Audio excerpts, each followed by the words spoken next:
നമ്മൾ ഇന്ന് പഠിക്കാൻ പോകുന്നത് കേരളത്തിലെ കാലാവസ്ഥകളെ കുറിച്ചിട്ടാണ്. കേരളത്തിൽ ഉൾപ്പെടുന്ന കാലാവസ്ഥ ഉഷ്ണമേഖലാ കാലാവസ്ഥയാണ്. കേരളത്തിൽ ഉൾപ്പെടുന്ന കാലാവസ്ഥ ഏതാണ്? ഉഷ്ണമേഖലാ കാലാവസ്ഥയാണ്. കേരളത്തിൽ 4 തരം കാലാവസ്ഥകളാണ് അനുഭവപ്പെടുന്നത്. ശൈത്യകാലം, വേനൽക്കാലം, തെക്കു പടിഞ്ഞാറൻ മൺസൂണ്, വടക്ക് കിഴക്കൻ മൺസൂണ്. കേരളത്തിൽ അനുഭവപ്പെടുന്ന 4 തരം കാലാവസ്ഥകൾ ഏതൊക്കെയാണ്? ശൈത്യകാലം, വേനൽക്കാലം, തെക്കു പടിഞ്ഞാറൻ മൺസൂൺ കാലം, വടക്ക് കിഴക്കൻ മൺസൂൺ കാലം. ശൈത്യകാലം അനുഭവപ്പെടുന്നത് ഡിസംബർ മുതൽ ഫെബ്രുവരി വരെയുള്ള മാസങ്ങളിലാണ് ശൈത്യകാലം അനുഭവപ്പെടുന്നത്. വേനൽക്കാലം അനുഭവപ്പെടുന്നത് മാർച്ച് മുതൽ മെയ് വരെയുള്ള മാസങ്ങളിലാണ് വേനൽക്കാലം അനുഭവപ്പെടുന്നത്. തെക്കു പടിഞ്ഞാറൻ മൺസൂൺ അഥവാ ഇടവപ്പാതി അനുഭവപ്പെടുന്നത് ജൂൺ മുതൽ സെപ്റ്റംബർ വരെയുള്ള മാസങ്ങളിലാണ് തെക്കു പടിഞ്ഞാറൻ മൺസൂൺ അനുഭവപ്പെടുന്നത്. വടക്ക് കിഴക്കൻ മൺസൂൺ അഥവാ തുലാവർഷം അനുഭവപ്പെടുന്നത് ഒക്ടോബർ മുതൽ നവംബർ വരെയുള്ള മാസങ്ങളിലാണ് വടക്ക് കിഴക്കൻ മൺസൂൺ അനുഭവപ്പെടുന്നത്. ശൈത്യകാലം. ആദ്യം ശൈത്യകാലത്തെ കുറിച്ച് പഠിക്കാം. കേരളത്തില് ഡിസംബർ മുതൽ ഫെബ്രുവരി വരെ മാസങ്ങളിലായിട്ട് അനുഭവപ്പെടുന്ന കാലാവസ്ഥ ഏതാണ്? ശൈത്യകാലമാണ്. കേരളത്തിൽ ശൈത്യകാലം ആരംഭിക്കുന്നത് വടക്ക് കിഴക്കൻ മൺസൂൺ അവസാനിക്കുമ്പോഴാണ് കേരളത്തിൽ ശൈത്യകാലം ആരംഭിക്കുന്നത്. കേരളത്തിൽ ഏറ്റവും കൂടുതൽ തണുപ്പ് അനുഭവപ്പെടുന്ന മാസം ഏതാണ്?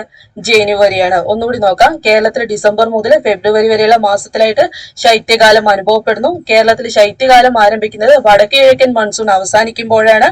കേരളത്തിൽ ഏറ്റവും കൂടുതൽ തണുപ്പ് അനുഭവപ്പെടുന്ന മാസം ഏതാണ്? ജനുവരിയാണ്. രണ്ടാമത്തെ വേനൽക്കാലം. കേരളത്തിൽ മാർച്ച് മുതൽ മെയ് മാസങ്ങളിലായിട്ട് അനുഭവപ്പെടുന്ന കാലാവസ്ഥയാണ് വേനൽക്കാലം. കേരളത്തിൽ മാർച്ച് മുതൽ മെയ് വരെയുള്ള മാസങ്ങളായിട്ട് അനുഭവപ്പെടുന്ന കാലാവസ്ഥ ഏതാണ്? വേനൽക്കാലമാണ്. അന്തരീക്ഷ താപനില ഏറ്റവും കൂടുതലുള്ള കാലയളവ് ഏതാണ്? വേനൽക്കാലമാണ് അല്ലെ. ഏറ്റവും ഉയർന്ന ചൂട് അനുഭവപ്പെടുന്ന ജില്ല പാലക്കാട് ജില്ലയാണ്. അപ്പോൾ കേരളത്തിലെ മാർച്ച് മുതൽ മെയ് മാസങ്ങളിലായിട്ട് മാർച്ച് മുതൽ മെയ് വരെയുള്ള മാസങ്ങളായിട്ട് അനുഭവപ്പെടുന്ന കാലാവസ്ഥ ഏതാണ്? വേനൽക്കാലമാണ്. അന്തരീക്ഷ താപനില ഏറ്റവും കൂടുതലുള്ള കാലയളവ് വേനൽക്കാലമാണ്. ഏറ്റവും ഉയർന്ന ചൂട് കൂടിയ ജില്ല ഏതാണ്? ഏറ്റവും ഉയർന്ന ചൂട് അനുഭവപ്പെടുന്ന ജില്ല ഏതാണ്? പാലക്കാടാണ്. പാലക്കാട് ചുരത്തിലൂടെ വീശുന്ന ചൂടുകാറ്റിന്റെ ഫലമായിട്ടാണ് വേനൽക്കാലത്ത് പാലക്കാട് ജില്ലയിലെ ചൂട് വളരെയധികം ഉയരുന്നത്. ഏറ്റവും ഉയർന്ന ചൂട് അനുഭവപ്പെടുന്ന പ്രദേശം ഏതാണ്? കൊല്ലം ജില്ലയിലെ പുനലൂരാണ്. ഏറ്റവും ഉയർന്ന ചൂട് അനുഭവപ്പെടുന്ന പ്രദേശം ഏതാണ്? കൊല്ലം ജില്ലയിലെ പുനലൂരാണ്. തെക്കു പടിഞ്ഞാറൻ മൺസൂൺ. അടുത്തത് തെക്കു പടിഞ്ഞാറൻ മൺസൂൺ. തെക്കു പടിഞ്ഞാറൻ മൺസൂൺ അനുഭവപ്പെടുന്നത് ജൂൺ മുതൽ സെപ്റ്റംബർ വരെയുള്ള മാസങ്ങളിലാണ് തെക്കു പടിഞ്ഞാറൻ മൺസൂൺ അനുഭവപ്പെടുന്നത് അല്ലെ. മൺസൂണിന്റെ കവാടം എന്നറിയപ്പെടുന്ന സംസ്ഥാനമാണ് കേരളം. മൺസൂണിന്റെ കവാടം എന്നറിയപ്പെടുന്ന സംസ്ഥാനം ഏതാണ്? കേരളമാണ്.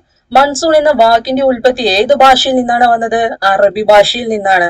കേരളത്തിൽ ഏറ്റവും കൂടുതൽ മഴ ലഭിക്കുന്നത് തെക്കു പടിഞ്ഞാറൻ മൺസൂൺ കാലഘട്ടത്തിലാണ്. കേരളത്തിൽ ഏറ്റവും കൂടുതൽ മഴ ലഭിക്കുന്നത് തെക്കു പടിഞ്ഞാറൻ മൺസൂൺ കാലഘട്ടത്തിലാണ്.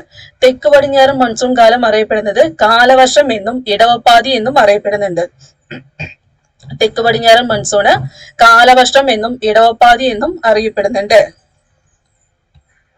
കേരളത്തിലെ ഇടവപ്പാതി സമയത്ത് ലഭിക്കുന്ന ശരാശരി മഴ 200 സെന്റിമീറ്റർ ആണ്. കേരളത്തിലെ ഇടവപ്പാതി സമയത്ത് ലഭിക്കുന്ന ശരാശരി മഴ എത്രയാണ്? 200 സെന്റിമീറ്റർ ആണ്. കേരളത്തിലെ ശരാശരി വാർഷിക വർഷപാതം എത്രയാണ്? 300 സെന്റിമീറ്റർ ആണ്. ഇടവപ്പാതി സമയത്ത് മാത്രം ലഭിക്കുന്ന മഴയാണെങ്കിൽ 200 സെന്റിമീറ്ററും വാർഷിക വർഷപാതമാണെങ്കിൽ 300 സെന്റിമീറ്ററും ആണ്. മൺസൂണിന് മുൻപേയുള്ള വേനൽ മഴ കേരളത്തിൽ അറിയപ്പെടുന്നത് എങ്ങനെയാണ്? മാംഗോ ഷവർ എന്നാണ്. മൺസൂണിന് മുൻപേയുള്ള വേനൽ മഴ കേരളത്തിൽ അറിയപ്പെടുന്നത് എങ്ങനെയാണ്? മാംഗോ ഷവർ എന്നാണ്. അടുത്തത് വടക്ക് കിഴക്കൻ മൺസൂൺ. വടക്ക് കിഴക്കൻ മൺസൂൺ കേരളത്തിൽ അറിയപ്പെടുന്നത് തുലാവർഷം എന്നാണ്. വടക്ക് കിഴക്കൻ മൺസൂൺ അനുഭവപ്പെടുന്നത് എപ്പോഴാണ്? ഒക്ടോബർ മുതൽ നവംബർ വരെയുള്ള കാലയളവിൽ അല്ലെ. ഒക്ടോബർ മുതൽ നവംബർ വരെയുള്ള കാലയളവിലാണ് വടക്ക് കിഴക്കൻ മൺസൂൺ അനുഭവപ്പെടുന്നത്. കേരളത്തിൽ വടക്ക് കിഴക്കൻ മൺസൂൺ അറിയപ്പെടുന്നത് തുലാവർഷം എന്നും അറിയപ്പെടുന്നുണ്ട്. വൈകുന്നേരങ്ങളിലെ ഇടിയോടുകൂടിയ മഴയാണ് തുലാവർഷത്തിന്റെ പ്രത്യേകത. വൈകുന്നേരങ്ങളിലെ ഇടിയോടുകൂടിയ മഴയാണ് തുലാവർഷത്തിന്റെ പ്രത്യേകത. തുലാവർഷകാലത്ത് ലഭിക്കുന്ന ശരാശരി മഴ എത്രയാണ്? 50 സെന്റിമീറ്റർ ആണ്. തുലാവർഷകാലത്ത് ലഭിക്കുന്ന ശരാശരി മഴ എത്രയാണ്? 50 സെന്റിമീറ്റർ ആണ്. കേരളത്തിന്റെ മഴനിഴൽ പ്രദേശം എന്നറിയപ്പെടുന്നത് ചിന്നാറാണ്. ഇടുക്കി ജില്ലയിലെ ചിന്നാറാണ് കേരളത്തിന്റെ മഴനിഴൽ പ്രദേശം എന്നറിയപ്പെടുന്നത്. കേരളത്തിന്റെ ചിറാപുഞ്ചി എന്നറിയപ്പെടുന്നത് വയനാട് ജില്ലയിലെ ലക്കിടിയാണ് കേരളത്തിന്റെ ചിറാപുഞ്ചി എന്നറിയപ്പെടുന്നത്.